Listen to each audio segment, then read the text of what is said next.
A board of inquiry headed by senior lawyer J.C. Valyomna has found details of corruption, manipulation of service contracting and security breaches at SriLankan Airlines. Details of the report were revealed in a press statement issued by the Office of the Prime Minister.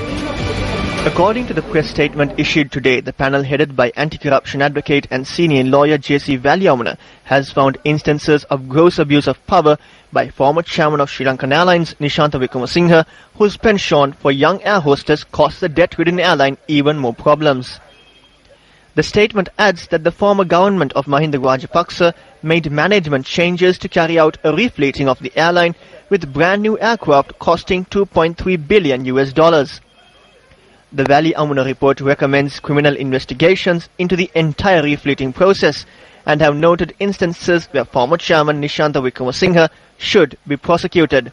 According to the press statement, the Board of Inquiry had found evidence of Nishantha Wickramasinghe and Sri Lankan CEO Kapila Chandrasena falsifying documents to lease a luxury sports utility vehicle for the use of Wickramasinghe.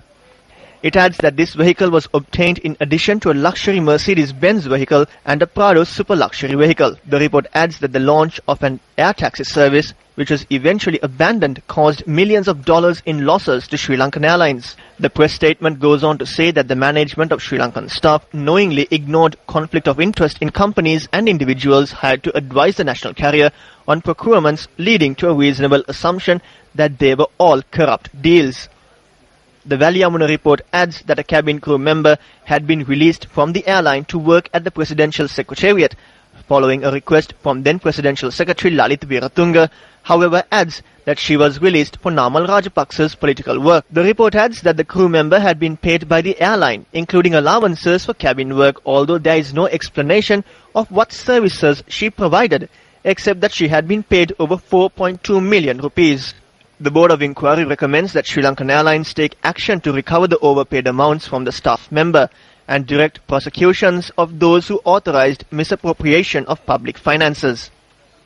The Valyomna report adds that the former chairman of Sri Lankan Airlines had also created a post of Sri Lankan Airlines brand ambassador and appointed an air hostess, even though no such designation was known to the national carrier. The Board of Inquiry had found that CEO Chandrasena was paid a minimum monthly salary of 1.5 million rupees. It added that there had been a time where Chandrasena had drawn a salary as Mobitel CEO as well as CEO of Mihin Lanka. The Board of Inquiry recommends criminal prosecutions on Chandrasena as well as Wickramasinghe. According to the press statement, the Board of Inquiry has raised questions about the suitability of appointing a retired Army Major General, P. Chandravansa, who did not have aviation security experience, on a salary of 450,000 rupees and accuses him of engaging in political activities while in the employment of Sri Lankan Airlines. Thereby, the Board of Inquiry recommends the termination of services or immediate disciplinary action for breaching company rules. The report also lists major fraud in the award of tenders and singles out a duty-free deal and the sale of wine as one of the blatantly corrupt deals of Sri Lankan Airlines requiring a criminal investigation. The press statement goes on to add that the Board of Inquiry recommends a criminal investigation on the involvement of Udayanga Wiratunga, former ambassador to Russia, and Dilan Aryavansa in relation to several general service agents' appointments. In conclusion, the Board of Inquiry adds that the management culture was a major contributory factor for the abuse of power and external interference into the business of Sri Lankan Airlines.